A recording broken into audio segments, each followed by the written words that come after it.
I'm actually doing WGSS as my major, so it's like. What does that mean? What's W? Women's Gender and Sexuality Studies. So like, this What is kind of job are literally. you gonna get with that degree? Yeah, like literally. I mean, but for real, like I literally doesn't like. I mean, I don't honestly know. I mean, Literally, you're already professional game. Anyway.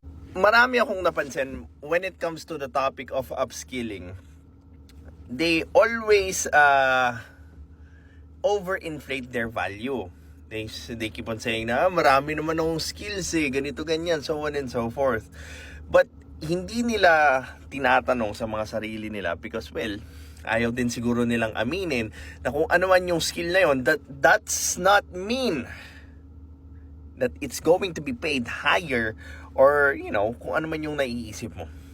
Because again, the market dictates kung ano yung kailangan nito at ano yung mababayaran ng malaki compared sa mababa.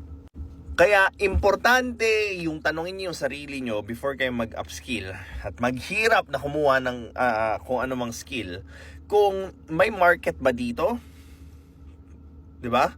Kung may demand ba doon sa skill nyo at magkano yung current na bayad doon sa skill na gusto nyong kunin. Para well, of course, kung trip nyo na mataas na sweldo, of course, it does not make sense na kukuha kayo ng skill na may bayad na bababa.